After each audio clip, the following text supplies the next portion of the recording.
नाज़रीन आदाब, खबर दोपहर के साथ आप सबसे रूबरू हूं मैं हिना जुबैर।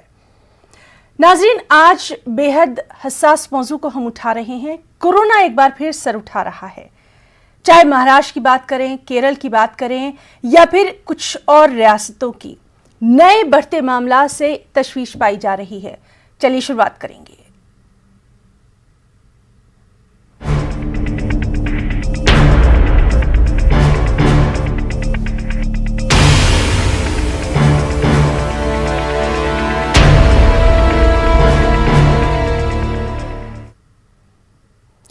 जी हां, रियासती हुकूमतें एहतियाती तदाबीर करने में जुट गई हैं। कोरोना गाइडलाइंस पर सख्ती से अमल दरामद करने की आवाम से अपील की जा रही है। तमाम तरह की सियासी, समाजी और मजहबी इज्तिमात पर रोक लगा दी गई है। तालीमी इदारों को बंद कर दिया गया है। कुछ अजला में तो रात का कर्फ्यू भी नाफिज कर दिया गया है। दिल्ली में 5 रियासतों यानी महाराष्ट्र, केरल, मध्य प्रदेश, पंजाब और छत्तीसगढ़ से आने वालों को RT-PCR नेगेटिव रिपोर्ट लाना लाजमी करार दे दिया गया है। इसके बाद ही उन्हें दिल्ली में दाखिले की इजाजत दी जाएगी। नए ज़ाब्ते पर अमल 26 फरवरी से शुरू होगा, 15 मार्च तक ये जारी रहेगा। और मध्य प्रदेश की अगर बात करें तो क्राइसिस मैनेजमेंट की मीटिंग के बाद हुकूमत ने जलसे, जुलूस, धरनों के इनेकाद पर पूरी तरह से पाबंदी लगा दी है। हुकूमत ने साथ ही आवाम से भी कोरोना गाइडलाइंस पर अमल करने की अपील की है। कांग्रेस ने क्राइसिस मैनेजमेंट के फैसले को चैलेंज किया है। अगर हम बात करें मरकज की, तो मरकज ने 3 रियासतों महाराष्ट्र, केरल और तेलंगाना में कोरोना की 2 नई किस्मों की निशानदेही की है। लेकिन नीति आयोग के रुकन डॉक्टर VK पावुल ने महाराष्ट्र और केरल में कोरोना के नए मामलों में इजाफे के पीछे इन 2 नई किस्मों के होने के इम्कान को खारिज कर दिया है। कोरोना के मामलों में इजाफे के दरमियान तेलंगाना की अगर बात करें तो यहाँ आज से 6ठी, 7वीं और 8वीं यानी 6th, 7th और 8th क्लासेस का आगाज हो गया है। तालीमी इदारों के लिए कोरोना जवाबित पर अमल करना लाजमी है। तलबा को स्कूल जाने के लिए वालिदैन की इजाज़त भी ज़रूरी है। सबसे अहम, तेलंगाना की सरहद महाराष्ट्र से मिलती है और महाराष्ट्र में कोरोना के मामलों में लगातार इजाफा देखा जा रहा है। इसी को देखते हुए तेलंगाना में तशवीश की लहर पाई जा रही है। खासतौर पर वालिदैन में तशवीश की लहर देखी जा रही है कि अपने बच्चों को वो किस तरह से स्कूल भेजें। इन तमाम चीज़ों पर आज हम बात करेंगे। हमारे साथ मौजूद रहेंगे हमारे तमाम तर साथी, जिनसे लगातार हम बात कर रहे हैं कि किन किन रियासतों में कोरोना के बढ़ते मामलात के पेश नज़र एहतियाती तदाबीर अपनाई जा रही हैं।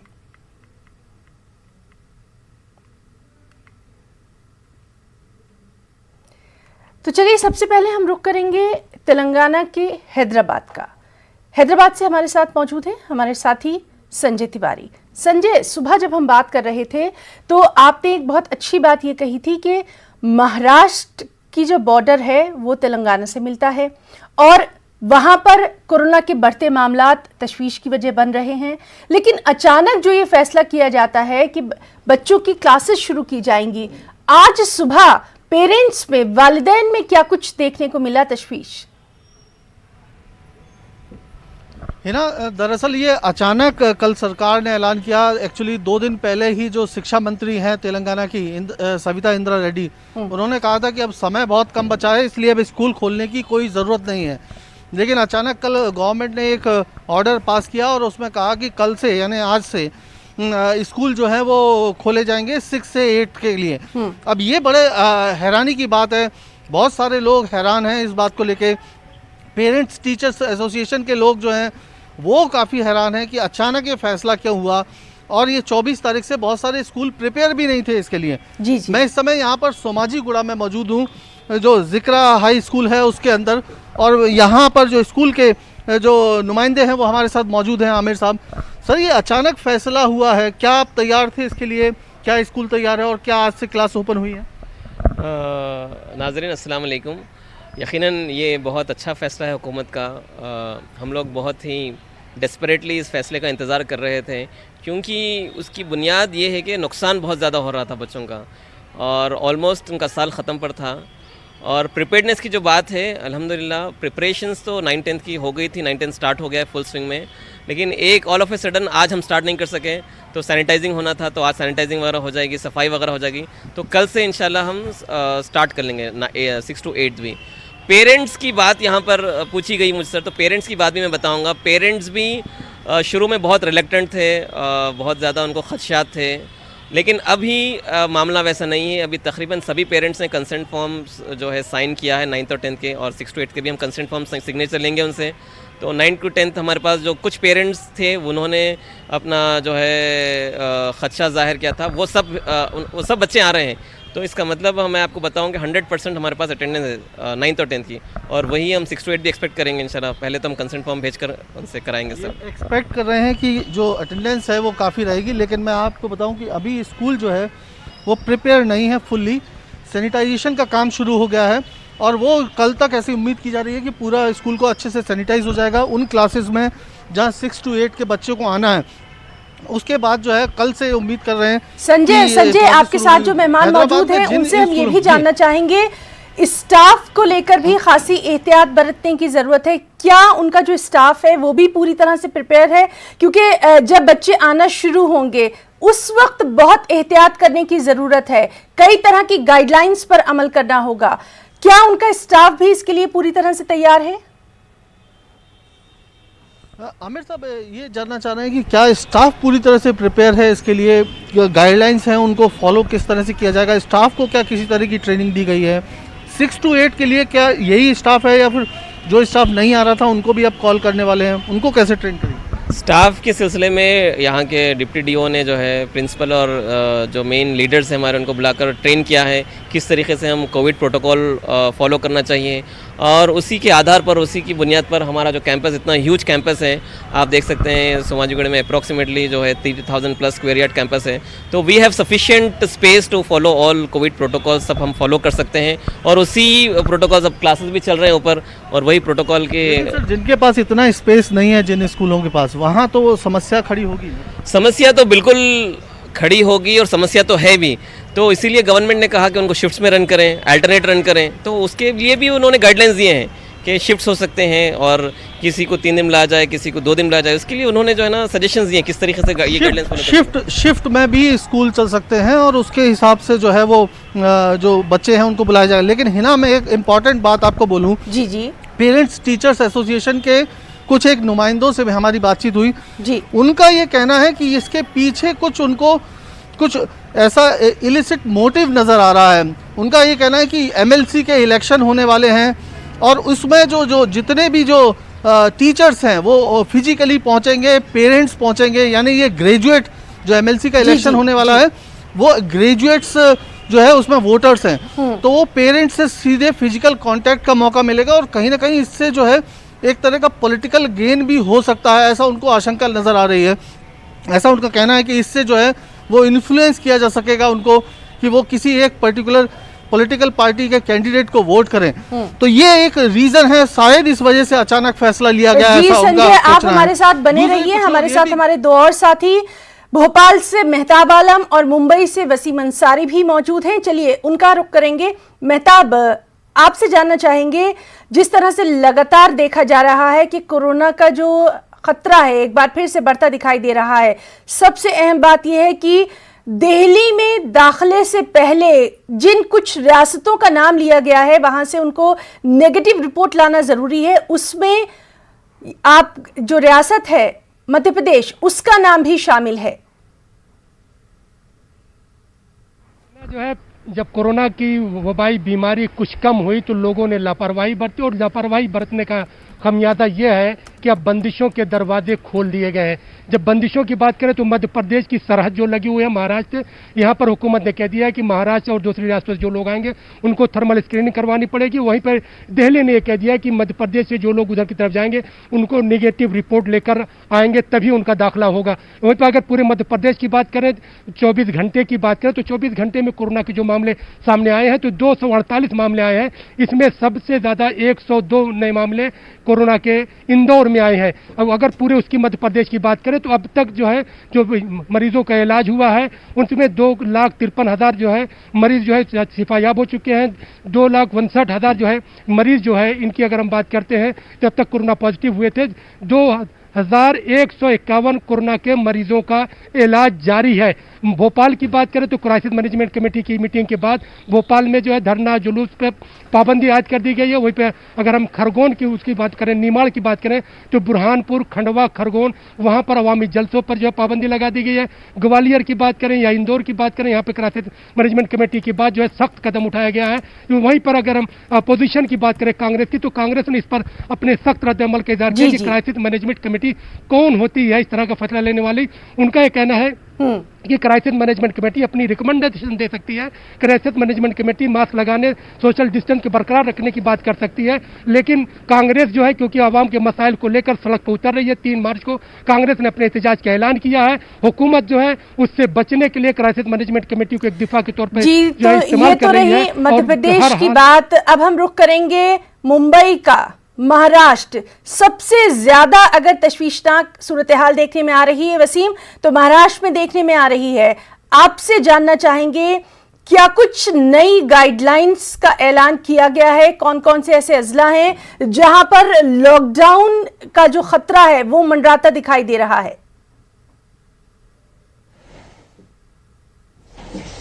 देखिए, पिछले कुछ दिनों से लगातार जिस तरह से महाराष्ट्र में कोरोना की स्थिति बनी हुई है और जिस तरह से उसके मरीज बढ़े हुए हैं, उसे लेकर महाराष्ट्र सरकार तो चिंतित ही है। साथ ही जो हमारे आसपास के जो राज्य हैं वो भी काफी परेशान नजर आ रहे हैं। जिस तरह से गाइडलाइंस जारी की गई है खास करके महाराष्ट्र सरकार की, तो सबसे पहले मैं बताना चाहूंगा कि जो विदर्भ का इलाका है उस इलाके में सबसे ज्यादा कोरोना के पेशेंट देखने मिल रहे हैं। विदर्भ के 2 पार्ट्स में अगर डिवाइड कर दिया जाए तो एक पार्ट होगा अमरावती, यवतमाल, वाशिम, इन इलाकों में सबसे ज्यादा कोरोना के पेशेंट देखने मिल रहे हैं। तो वहीं पे जो दूसरा इलाका है गढ़चिरौली का या फिर वर्धा का, इन सब इलाकों में जो स्थिति बनी है, तो आने वाले दिनों में हो सकता है कि यहाँ पे भी बाकायदा लॉकडाउन की घोषणा हो सके। लेकिन जिस तरह से जालना में हमने देखा लॉकडाउन की स्थिति बन चुकी है, इसके बाद कई और इलाके वहां पे स्थिति बन चुकी है। नासिक और पुणे में ऑलरेडी सरकार की तरफ से गाइडलाइन जारी कर दी गई है। तो सरकार काफी चिंतित है। कल की अगर बात करें तो 6,000 से ज्यादा महाराष्ट्र में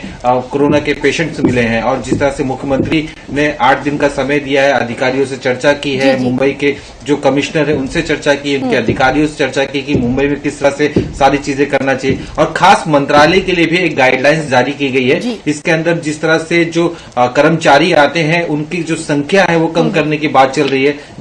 जो शख्स अपने कामों को लेकर मंत्रालय पहुंचता है उसकी जो संख्या है उसको कम करने की बात की जा रही है। वर्क फ्रॉम होम पे जोर दिया जा रहा है, 2 शिफ्ट में काम करने की वकालत की जा रही है। तो जो वो महाराष्ट्र की जी वसीम, आपसे भी लगातार हमारी ये बातचीत जारी रहेगी और हम रुख करना चाहेंगे एक बार फिर से मेहताब आलम का। मेहताब, आपसे जानना चाहेंगे क्या मध्य प्रदेश में भी कोरोना के बढ़ते खतरे को देखकर कहीं लॉकडाउन की बात की जा रही है या फिर रात के कर्फ्यू की कोई बात की जा रही है? इस तरह की कोई जानकारी है ना। लॉकडाउन की बात को मध्य प्रदेश के वजीर बराए मेडिकल एजुकेशन विश्वास सारंग ने पूरी तरह से खारिज कर दिया है। भोपाल और इंदौर में कोरोना के मरीज बहुत बड़े हैं। इसके साथ साथ बालाघाट में जो है जो खबर आई थी कि वहां पर जो है रात के कर्फ्यू का निफाज होगा, तो उससे भी इनकार कर दिया गया कि वहां पर मिनिस्ट्री से जो है महकमा दाखिला से मशवरे के बाद कोई फैसला उठाया जाएगा। 144 का निफाज किया गया।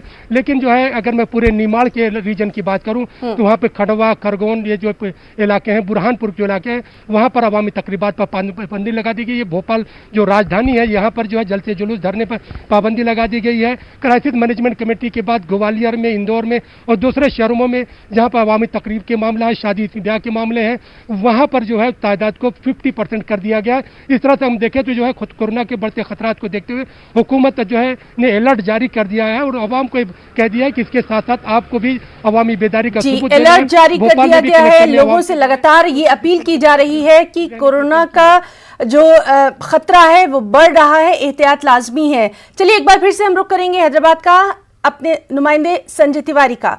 संजय, जिस तरह से लगातार हम बात कर रहे हैं, महाराष्ट्र से सरहद मिलती है, साथ ही साथ कई रियासतों से यहाँ पर लोग आ रहे हैं, लेकिन अगर हम रियासतों से आने वाले लोगों की बात करें, कहीं पर भी ऐसी कोई एहतियाती तदाबीर यहां तो दिखाई नहीं दे रही। इस सब के बीच में स्कूलों में पढ़ाई का शुरू किए जाना कितना बड़ा खतरा हो सकता है बच्चों की सेहत के लिए, इसके ताल्लुक से लोगों की तशवीश। हिना, यही सबसे बड़ा सवाल है जो इस समय हैदराबाद में जो है लोग उठा रहे हैं कि आखिर अचानक ये सरकार ने 24 तारीख से यानी आज से स्कूल खोलने का फैसला क्यों कर लिया, जबकि जो एडजॉइनिंग जो स्टेट्स है, खास करके महाराष्ट्र जिससे पूरे तेलंगाना का बॉर्डर लग रहा है, वहाँ पर जो है इस समय कोरोना वायरस स्प्रेड हो रहा है और इतना तक की है कि कई ज़िलों में लॉकडाउन लगाया गया। तो उस सूरत में ये इस तरह का लोगों को, बच्चों को इकट्ठे करने का अचानक फैसला लेना ये सवाल ज़रूर खड़े करता है। और आखिरकार जो हमारी बात हुई हैदराबाद में, जो है central institute of cellular and molecular biology यानी CCMB का जो डायरेक्टर हैं डॉक्टर राकेश मिश्रा, उन्होंने ये साफ तौर पे कहा है, रिसेंट एक स्टडी आई है जिसमें कोरोना के इस तरह के वेरिएंट जो है इस समय आ चुके हैं जिन पर इम्यूनिटी का असर नहीं होगा, यानी आपके अंदर बॉडी के अंदर जो रेजिस्टेंस पावर है वो उसका भी असर नहीं होगा। इस तरह के वेरिएंट है और वो खास करके जिनको वैक्सीनेशन भी हो गया है उनके लिए भी खतरा बराबर बना हुआ है। तो सूरत हाल ऐसी है कि कोरोना की जो नया म्यूटेशन लगातार हो रहा है, जो नए वेरिएंट आ रहे हैं वो और ज़्यादा डेडली हैं, खतरनाक हैं। अब उस सूरत में अगर ये तेलंगाना में जिस तरह की अभी इस समय ढिलाई दिखाई दे रही है, अगर वो ब्लास्ट करता है यहाँ पर इस तरह, वो बड़ी बुरी स्थिति हो जाएगी। स्कूल खोलने का फैसला इसीलिए सवालों के घेरे में है कि अचानक इस तरह का फैसला क्यों लिया गया, जबकि सूरत हाल जो है वो उसके मुफीद नहीं है। जी संजय, बिल्कुल आपने सही कहा कि अचानक इस तरह का फैसला क्यों लिया गया। और संजय, ये भी आपसे जानना चाहेंगे, इस बात पर भी लगातार सवाल उठ रहे हैं कि एहतियाती तदाबीर को लेकर या बढ़ते खतरे को लेकर अभी भी हुकूमत, रियासती हुकूमत जागी नहीं है। लोग अपने तौर पर अगर एहतियात कर रहे हैं तो वो सिर्फ और सिर्फ अपनी हिफाजत के लिए कर रहे हैं, लेकिन बड़े पैमाने पर कहीं कुछ दिखाई नहीं दे रहा। बिल्कुल है ना, जैसे महाराष्ट्र में है जो मास्क लगा के बिना लगा के घूम रहे हैं ऐसे लोग, उनके ऊपर लगातार जुर्माना किया जा रहा है। बहुत स्ट्रिक्ट गवर्नमेंट के जो नॉर्म्स हैं और उसको फॉलो भी किया जा रहा है। लेकिन यहाँ तेलंगाना में आपको इस तरह की कोई तस्वीर नजर नहीं आएगी। लोग मास्क यहाँ पर छोड़े हुए हैं, मास्क जो लोग लगाए हुए भी हैं वो नाक के नीचे लगाए हुए हैं, यानी उसको जो तरीका है उसको फॉलो नहीं कर रहे हैं। भीड़ भाड़ है मार्केट में, तो ये जो स्थितियां हैं और उस सूरत में जब कोरोना का नया वेरिएंट और म्यूटेशन लगातार आ रहा है, अगर कोई सिचुएशन क्रिएट हुई तो बहुत ही ज़्यादा डेंजरस हो सकती है। और ऐसी सूरत हाल में स्कूलों को खोलने का फैसला ले लेना, छोटे बच्चों को स्कूल में आने, स्कूलों की तरफ से वो लोग, लेकिन सरकार का फैसला है इसलिए स्कूल जो है, स्कूल मैनेजमेंट उसको मानने के लिए बाध्य हैं। और जी संजय, और जबकि हमने खुद देखा है कि बहुत सारी रियासतों में स्कूल खुलने के बाद या तालीमी इदारे खुलने के बाद कई मुकामात पर तालिब इल्मों में और खुद वहां के स्टाफ में कोरोना का जो दायरा था वो बढ़ता हुआ देखा गया। उसके बावजूद अगर इस तरह का फैसला लिया जा रहा है तो यकीनन काबिल तशवीश है।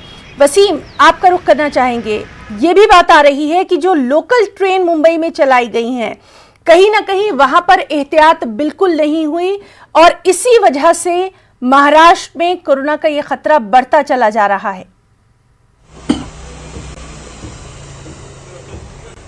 देखिए, दोनों चीज काफी अलग है। अगर हम मुंबई की बात करें तो मुंबई में जिस तरह से संख्या बढ़ रही है उसके कहीं ना कहीं जिम्मेदारी रेलवे प्रशासन की भी है। जिस तरह से भीड़ बढ़ रही है उस पर कंट्रोल नहीं कर पा रही है। बीएमसी की तरफ से, रेलवे की तरफ से दावा जरूर किया जा रहा है कि स्पेशल मार्शल रखे गए हैं जो रोजाना तकरीबन वसूल रहे हैं लाखों रुपए। यानी कि अगर हम 10 दिन की बात करें तो 21 लाख से ज्यादा जुर्माना अब तक बिना मास्क पकड़े हुए बीएमसी ने वसूल लिया है। लेकिन महज वसूलने से जुर्माना क्या ये संख्या कम हो पाएगी, ये सबसे बड़ा सवाल अब भी बना हुआ है। भीड़ बढ़ती जा रही है। लेकिन जो महाराष्ट्र के दूसरे राज्यों की बात करें, वहां पे हमने देखा है कि ग्रामीण इलाकों में कहीं ना कहीं जो संख्या बढ़ रही है, ये सबसे ज्यादा चिंता विषय साफ तौर पे यहाँ पे नजर आ रहा है। और बीएमसी की पूरी जो नजर है इस वक्त मुंबई के कोरोना की स्थिति पे है। इसकी साफ वजह भी ये भी है कि मुंबई में लोग कई राज्यों से आते हैं और अपने रोजी रोटी कमाते हैं और यही वजह है कि लोग दूसरे राज्यों में भी जाते हैं। इस पर भी पाबंदी लगाने का प्रयास चल रहा है। तो कहीं ना कहीं जिस तरह से सीएम उद्धव ठाकरे लगातार बीएमसी के अधिकारियों से चर्चा कर रहे हैं, जितने जो 36 जिले हैं उन जिलों के जो जिला अधिकारी हैं उनके साथ चर्चा कर रहे हैं और लगातार जो उनकी स्थिति है उसका जायजा ले रहे हैं। जहां जरूरत पड़ रही है वहां पे लॉकडाउन की स्थिति बन चुकी है, वहां पे लॉकडाउन की स्थिति निर्णय लेने का फैसला करने का आदेश भी दे दिया गया है। और साथ ही जिस तरह से उद्धव ठाकरे ने महज 8 दिन का वक्त दिया, ये भी अपने आप में काफी अहम है। 8 दिन के बाद बड़ा फैसला हालात सरकार ले लगातार सकती है। नजर महाराष्ट्र में तो रखी जा रही है, लोग इस पर कितना अमल करते हैं ये अहम रहेगा। मेहताब, आपके पास आना चाहेंगे और आपसे जानना चाहेंगे, जिस तरह से हम देख रहे हैं कि तालीमी इदारों को लेकर तशवीश बढ़ती चली जा रही है, क्या मध्य प्रदेश में भी ऐसी ही कुछ सूरत हाल देखने में आ रही है जहां तालीमी इदारों को लेकर कोरोना का जो खतरा है वो लगातार बढ़ता दिखाई दे रहा है? वालिदैन का क्या कुछ कहना है? जहाँ तक कि जो है मध्य प्रदेश का ताल्लुक है तो मध्य प्रदेश से महाराष्ट्र के लगे हुए जो 16 अदला हैं वहाँ पर चौकसी बढ़ा दी गई है और सभी आने वालों की थर्मल स्क्रीनिंग शुरू कर दी गई है, उनकी जांच की जा रही है। इसके साथ साथ अगर जिस तरह तालीमेदारों का आपने सवाल किया है तो मध्य प्रदेश में 31 मार्च तक केजी से लेकर 8वीं क्लास तक की जो है पाबंदी लगी हुई है। अभी स्कूल खुलने का कोई मामला नहीं है, लेकिन जो है बोर्ड की जो है 9वीं से लेकर 12वीं तक की जो क्लास है उसमें पेरेंट्स की इजाज़त के बाद ही बच्चों को टीचर्स के पास जो है जाकर मशवरा करने की इजाज़त है। तो स्कूल और कॉलेजों में जो बच्चे बड़ी नॉमिनल उसमें तादाद में आ रहे हैं, लेकिन बड़ी बात यह है कि वहाँ पर स्कूलों में जो फेयरवेल पार्टियां जो होती थी करते कोरोना के बढ़ते खतरात को देखते हुए उस पर पाबंदी लगा दी गई है कि इस तरह की कोई भी पार्टी नहीं होगी। मेलों पर भी पाबंदी लगा दी गई है, मुकामी इंतजामिया के मशवरे के बाद ही किसी तरह की इजाज़त दी जाएगी। होशंगाबाद की बात करें, पचमढ़ी की बात करें, यहाँ पर जो तारीखी मेले लगते थे हुकूमत ने उस पर भी पाबंदी लगा दी है। और भाई असेंबली में जो है मध्य प्रदेश में क्योंकि कोरोना के कहर में जिस तरह से चित्रकूट जो है चूरन जो है बांटा गया था लोगों की इम्यूनिटी पावर बढ़ाने के लिए, उसको लेकर जो 31 करोड़ रुपए खर्च किए गए उस पर अपोजिशन ने हुकूमत को घेरने की कोशिश की है सब। लेकिन सवाल दोनों तरफ से वही है कि हुकूमत हो या अपोजिशन हो, कोरोना के जो कहर है दोनों के लिए बराबर का है और हुकूमत को भी बेदारी का सबूत देना है, अवाम को भी बेदारी का सबूत देना है। और ये जो लापरवाहियां थोड़ी सी बीच में हुई थी, कोरोना की वबा कम हुई थी जिसकी वजह से देख रहे हैं कि बंदिशें बढ़ा दी गई हैं और अगर बंदिशों में भी अभी हमने अपने आप को काबू में नहीं रखा तो हालात और भी बद से बदतर होंगे। जी मेहताब, बिल्कुल आपने सही, आपका ये तज्जिया है और हमारे इस प्रोग्राम का मकसद यही है कि कोरोना का खतरा बहरहाल बरकरार है, लापरवाही नहीं बरतना है। हम अपने तीनों साथियों का, मेहताब आलम आपका, संजय तिवारी आपका और वसीम अंसारी, आप तीनों का बहुत बहुत शुक्रिया अदा करना चाहेंगे। आज जिस तरह से हमने बात की है कोरोना के बढ़ते खतरे को लेकर, एहतियात को लेकर, इन तमाम चीज़ों पर लगातार हमारी नज़र बनी हुई है। फिलहाल रुकना चाहेंगे एक छोटे से ब्रेक के लिए।